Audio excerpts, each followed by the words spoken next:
Dracula by Bram Stoker. Chapter 6. Mina Murray's Journal. 24th July, Whitby. Lucy met me at the station, looking sweeter and lovelier than ever, and we drove up to the house at the Crescent in which they have rooms. This is a lovely place. The little river, the Esk, runs through a deep valley, which broadens out as it comes near the harbor. A great viaduct runs across, with high piers, through which the view seems somehow further away than it really is. The valley is beautifully green, and it is so steep that when you are on the high land on either side you look right across it, unless you are near enough to see down. The houses of the old town, the side away from us, are all red-roofed, and seem piled up one over the other anyhow, like the pictures we see of Nuremberg. Right over the town is the ruin of Whitby Abbey, which was sacked by the Danes, and which is the scene of part of Marmion, where the girl was built up in the wall. It is a most noble ruin, of immense size, and full of beautiful and romantic bits. There is a legend that a white lady is seen in one of the windows. Between it and the town there is another church, the parish one, round which is a big graveyard all full of tombstones. This is to my mind the nicest spot in Whitby, for it lies right over the town, and has a full view of the harbour and all up the bay to where the headland called Kettleness stretches out into the sea. It descends so steeply over the harbour that part of the bank has fallen away, and some of the graves have been destroyed. In one place part of the stonework of the graves stretches out over the sandy pathway far below. There are walks, with seats beside them, through the churchyard, and people go and sit there all day long, looking at the beautiful view and enjoying the breeze. I shall come and sit here often myself and work. Indeed, I am writing now, with my book on my knee, and listening to the talk of 3 old men who are sitting beside me. They seem to do nothing all day but sit here and talk.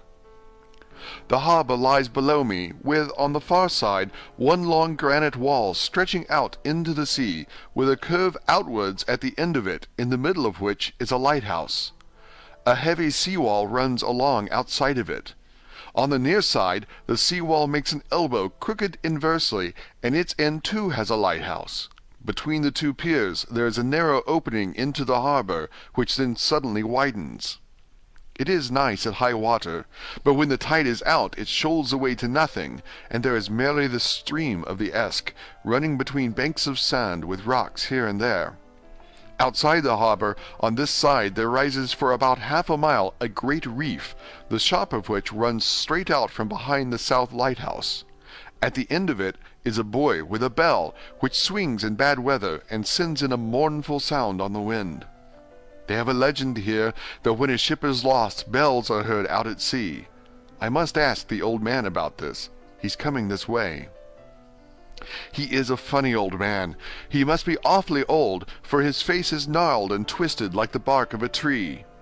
He tells me that he is nearly 100, and that he was a sailor in the Greenland fishing fleet when Waterloo was fought. He is, I'm afraid, a very skeptical person, for when I asked him about the bells at sea and the white lady at the Abbey, he said very brusquely, "I wouldn't fash myself about them, miss. Them things be all wore out. Mind, I don't say that they never was, but I do say that they wasn't in my time. They be all very well for comers and trippers and the like, but not for a nice young lady like you.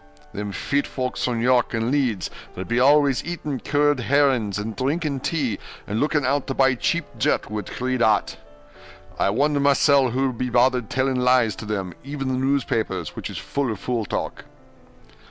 I thought he would be a good person to learn interesting things from, so I asked him if he would mind telling me something about the whale fishing in the old days. He was just settling himself to begin when the clock struck 6, whereupon he laboured to get up and said, "I must be gang agin Lloyd's home now, miss. My granddaughter doesn't like to be kept waiting when the tea is ready, for it takes me time to clamel aboon the grease, for there be a many of them, and miss, I lack belly timber sairly by the clock." He hobbled away, and I could see him hurrying as well as he could down the steps. The steps are a great feature on the place. They lead from the town to the church. There are hundreds of them. I do not know how many, and they wind up in a delicate curve. The slope is so gentle that a horse could easily walk up and down them. I think they must originally have had something to do with the abbey. I shall go home too. Lucy went out visiting with her mother, and as they were only duty calls, I did not go. 1st of August. I came up here an hour ago with Lucy, and we had a most interesting talk with my old friend and the 2 others who always come and join him. He is evidently the Sir Oracle of them, and I should think must have been in his time a most dictatorial person. He will not admit anything, and down-faces everybody. If he can't out-argue them, he bullies them, and then takes their silence for agreement with his views. Lucy was looking sweetly pretty in her white lawn frock. She has got a beautiful color since she has been here. I noticed that the old men did not lose any time in coming and sitting near her when we sat down. She is so sweet with old people. I think they all fell in love with her on the spot. Even my old man succumbed and did not contradict her, but gave me double share instead. I got him on the subject of the legends, and he went off at once into a sort of sermon. I must try to remember it and put it down. It be all fool talk, lock, stock, and barrel. That's what it be, and naught else. These bands and wafts and bogosts and bar guests and a belderin, they be naught but airblibs. They and all grams and signs and warnings be all invented by parsons and ilsome bark bodies and railway tartars to scare and scunner halflings, and to get folks to do something that they don't other incline to. It makes me ireful to think of them. Why, it's them that, not content with printing lies on paper and preaching them out of pulpits, that's want to be cutting them on the tombstones. Look here, all around you in that earthly well. All them stains holding up their heads as well as they can out of their pride is a cant simply tumbling down with the weight of the lies wrote on them. Here lies the body, or sacred to the memory, wrote on all of them, and yet in that half of them there bean't no bodies at all, and the memories of them bean't cared a pinch of snuff about, much less sacred. Lies, all of them, nothing but lies of one kind or another. My God, but it'll be a clear scourement at the day of judgment when they come tumbling up in their death socks, all drooped together, and trying to drag their tombstains with them to prove how good they was, some of them trembling and dithering, with their hands buzzing and slippery from lying in the sea that they can't even keep their grip on them. I could see from the old fellow's self-satisfied air, and the way in which he looked round for the approval of his cronies, that he was showing off, so I put in a word to keep him going. "Oh, Mr. Swales, you can't be serious. Surely these tombstones are not all wrong." "Yablins! There may be a poorish few not wrong, saving where they make out the people too good, for there be folk that do think a bombo be like the sea, if only it be their own. The whole thing be only lies. Now look you here. You come here a stranger, and you see this kirkgarth." I nodded, for I thought it better to assent, though I did not quite understand his dialect. I knew it had something to do with the church. He went on, "And you consent that all these stains be aboon folk that be helped here, snod and snug?" I assented again. "Then that be just where the lie comes in. Why, there be scores of these laybeds that be toom as old Dunn's bacca-box on Friday night." He nudged one of his companions, and they all laughed. "And my God, how could there be otherwise? Look at that one, the athos above the beer bank. Read it." I went over and read, "Edward Spencelagh, Master Mariner, murdered by pirates off the coast of Andres, April 1854, age 30. When I came back, Mr. Swales went on, "Who brought him home, I wonder, to hap him here? Murdered off the coast of Andres, and you consented his body lay under. Why, I could name ye a dozen whose bones lie in the Greenland seas above," he pointed northwards, "or where the currents may have drifted them. There be the stains around ye. Ye can with your young eyes read the small print of the lies from here. This Braithwaite Lowry, I knew his father, lost in the Lively off Greenland in '20. Or Andrew Woodhouse, drowned in the same seas in 1777. Or John Paxton, drowned off Cape Farewell a year later. Or old John Rowlings, whose grandfather sailed with me, drowned in the Gulf of Finland in '50. Do you think that all these men will have to make a rush to Whitby when the trumpet sounds? I have me anthems about it. I tell you that when they got here, they'd be jumbling and jostling one another, the way that it would be like a fight up on the ice in the old days, when we beat one another from daylight to dark, and trying to tie up our cuts by the aurora borealis. This was evidently local pleasantry, for the old man cackled over it, and his cronies joined in with gusto. "But," I said, "surely you are not quite correct, for you start on the assumption that all the poor people, or their spirits, will have to take their tombstones with them on the Day of Judgment. Do you think that will be really necessary?" "Well, what else be the tombstones for? Answer me that, miss." "To please their relatives, I suppose." "To please their relatives, you suppose?" This he said with intense scorn. "How will it pleasure their relatives to know that lies is wrote over them, and that everybody in the place know that they be lies?" He pointed to a stone at our feet, which had been laid down as a slab, on which the seat was rested, close to the edge of the cliff. "Read the lies on that thrush stone," he said. The letters were upside down to me from where I sat, but Lucy was more opposite to them, so she leant over and read, "Sacred to the memory of George Cannon, who died in the hope of glorious resurrection on July 20th, 1873, falling from the rocks at Kettleness. This tomb was erected by his sorrowing mother to her dearly beloved son. He was the only son of his mother, and she was a widow.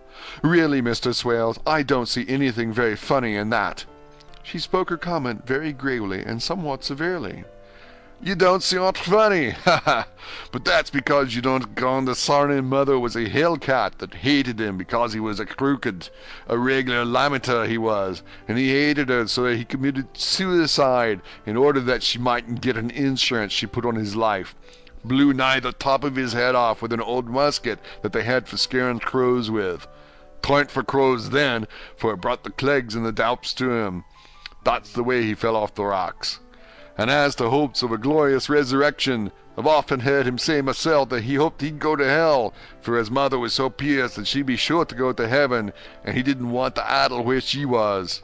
Now isn't that stone at any rate," he hammered it with his stick as he spoke, "a pack of lies? And won't it make Gabriel cackle when Geordie comes panting out the race with the tombstone balanced on his hump and asked to be took as evidence?" I did not know what to say, but Lucy turned the conversation as she said, rising up, "Oh, why did you tell us of this? It is my favorite seat, and I cannot leave it, and now I find I must go on sitting over the grave of a suicide." "That won't harm you, my pretty, and it may make poor Geordie gladsome to have so trim a lass sitting on his lap. That won't hurt ye. Why, I've sat here off and on for nigh 20 years past, and it hasn't done me no harm. Don't you fash about them as lies under ye, or there doesn't lie there either.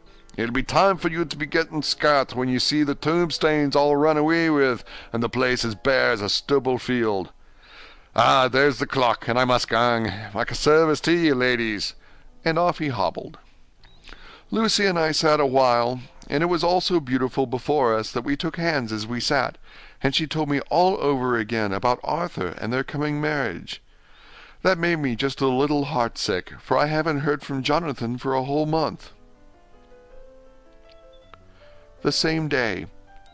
I came up here alone, for I am very sad. There was no letter for me. I hope there cannot be anything the matter with Jonathan. The clock has just struck 9. I see the lights scattered all over the town, sometimes in rows where the streets are, and sometimes singly. They run right up the Esk and die away in the curve of the valley. To my left the view is cut off by a black line of roof of the old house next to the abbey. The sheep and lambs are bleating in the fields away behind me, and there is a clatter of donkeys' hooves up the paved road below. The band on the pier is playing a harsh waltz in good time, and farther along the quay there is a Salvation Army meeting in the back street. Neither of the bands hears the other, but up here I hear and see them both. I wonder where Jonathan is, and if he is thinking of me. Oh, I wish he were here. Dr. Seward's Diary.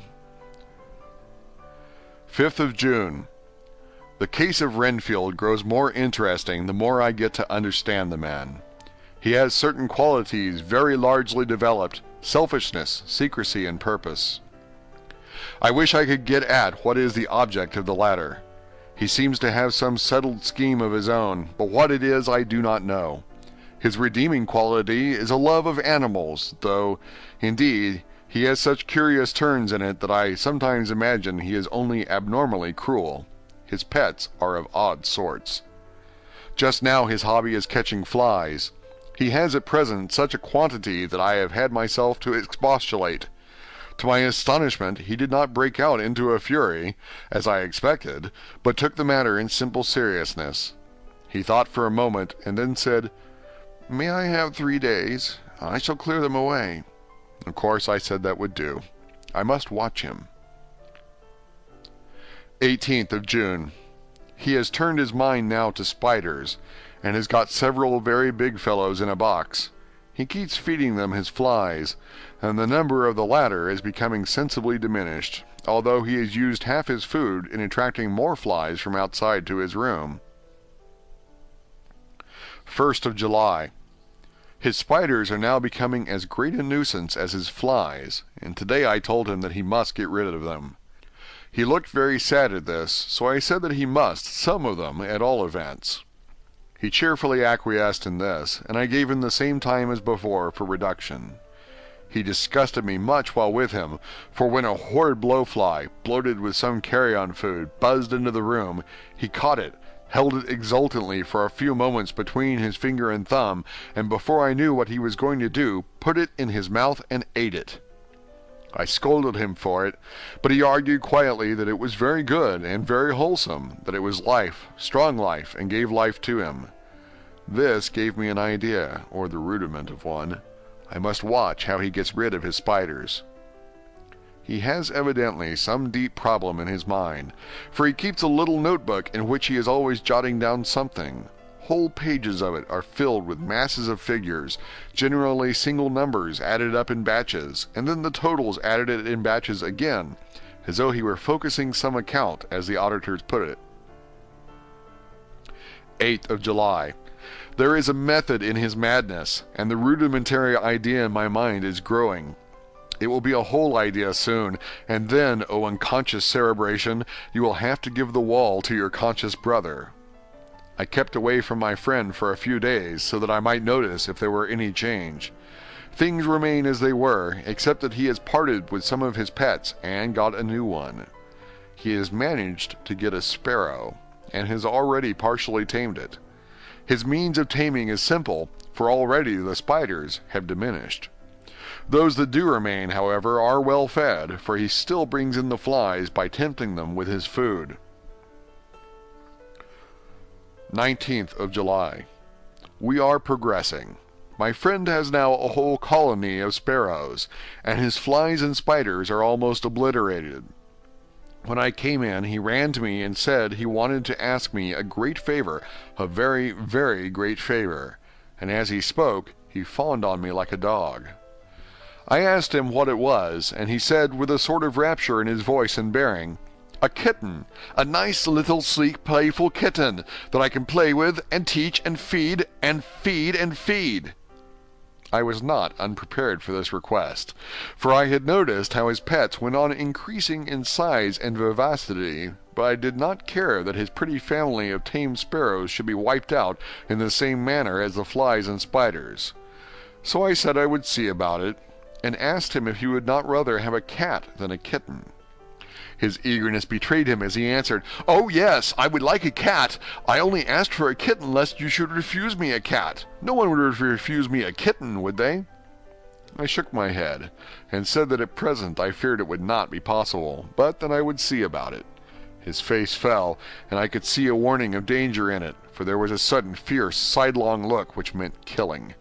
The man is an undeveloped homicidal maniac. I shall test him with his present craving, and see how it will work out, and then I shall know more. 10 p.m. I have visited him again, and found him sitting in a corner brooding. When I came in, he threw himself on his knees before me, and implored me to let him have a cat, that his salvation depended upon it. I was firm, however, and told him that he could not have it, whereupon he went, without a word, and sat down, gnawing his fingers, in the corner where I had found him. I shall see him in the morning early. 20th of July.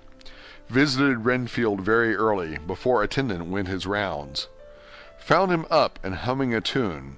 He was spreading out his sugar, which he had saved, in the window, and was manifestly beginning his fly-catching again, and beginning it cheerfully and with a good grace. I looked around for his birds, and not seeing them, asked him where they were. He replied without turning round that they had all flown away. There were a few feathers about the room, and on his pillow a drop of blood.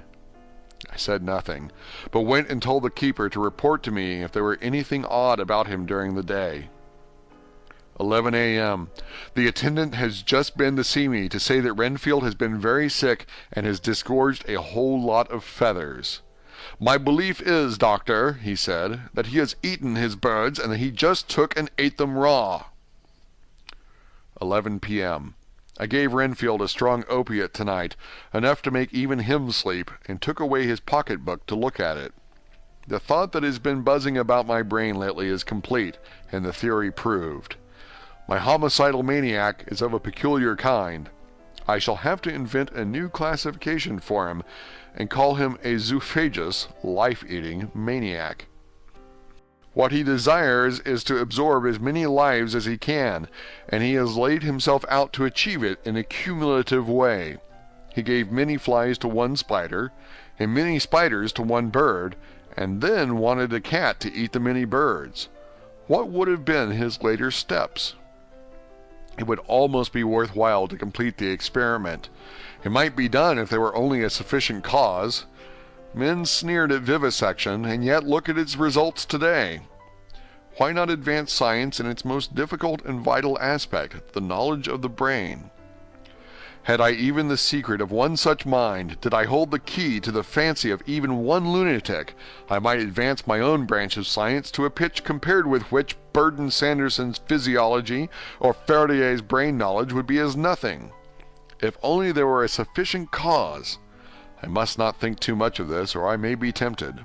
A good cause might turn the scale with me, for may not I too be of an exceptional brain congenitally? How well the man reasoned. Lunatics always do within their own scope.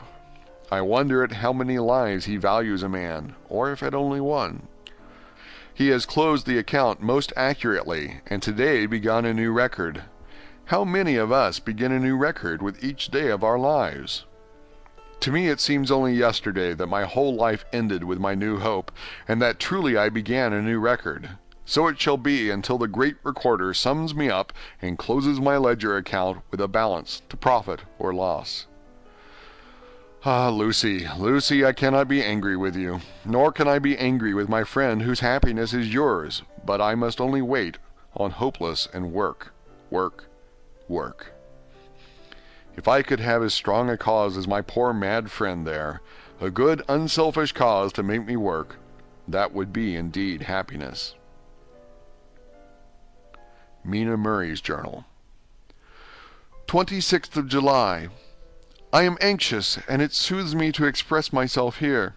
It is like whispering to oneself and listening at the same time. And there is also something about the shorthand symbols that makes it different from writing. I am unhappy about Lucy, and about Jonathan. I had not heard from Jonathan for some time, and was very concerned, but yesterday dear Mr. Hawkins, who is always so kind, sent me a letter from him. I had written asking him if he had heard, and he said the enclosed had just been received. It is only a line dated from Castle Dracula, and says that he is just starting for home. That is not like Jonathan. I do not understand it, and it makes me uneasy. Then, too, Lucy, although she is so well, has lately taken to her old habit of walking in her sleep. Her mother has spoken to me about it, and we have decided that I am to lock the door of our room every night. Mrs. Westenra has got an idea that sleepwalkers always go out on roofs of houses and along the edges of cliffs, and then get suddenly wakened and fall over with a despairing cry that echoes all over the place. Poor dear! She is naturally anxious about Lucy, and she tells me that her husband, Lucy's father, had the same habit, that he would get up in the night and dress himself and go out if he were not stopped.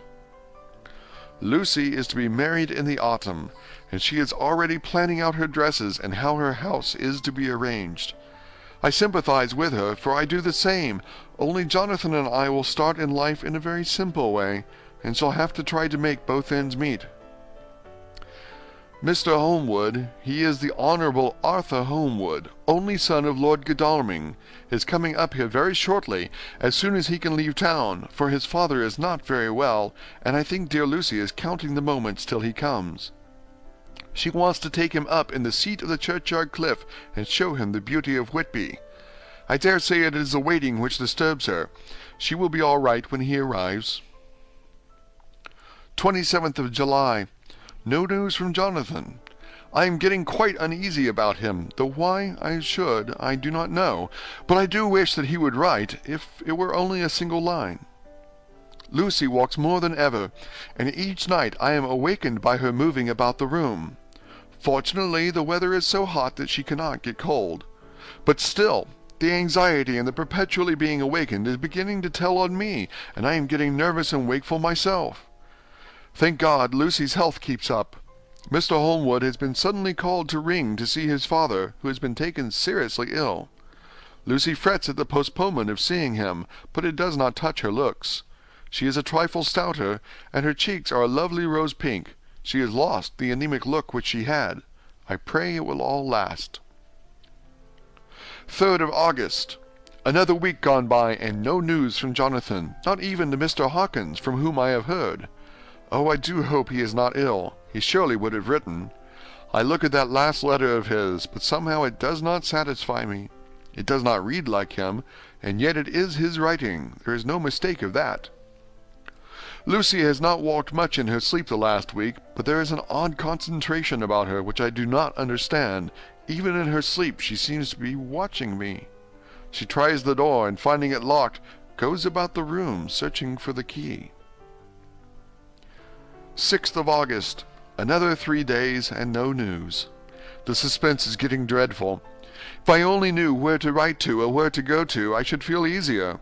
But no one has heard a word of Jonathan since that last letter. I must only pray to God for patience. Lucy is more excitable than ever, but is otherwise well. Last night was very threatening, and the fishermen say that we are in for a storm. I must try to watch it and learn the weather signs.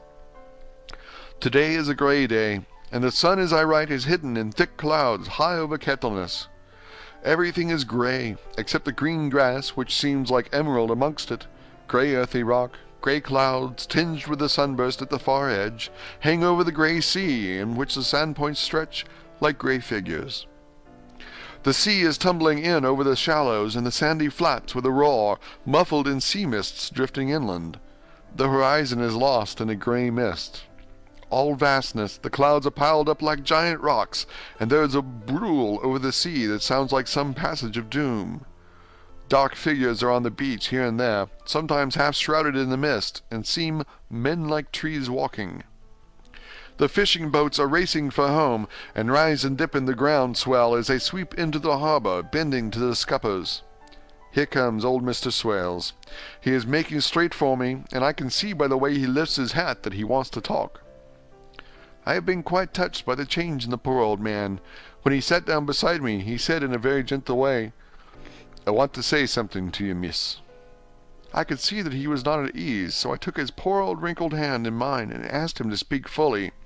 So he said, leaving his hand in mine, "I am afraid, my dearie, that I must have shocked you by all the wicked things I've been saying about the dead and such like for weeks past, but I didn't mean them, and I want you to remember that when I'm gone.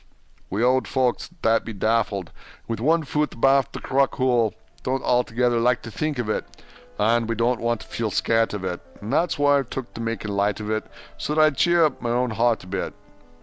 But Lord love you, miss, I ain't afraid of dying, not a bit, only I don't want to die if I can help it.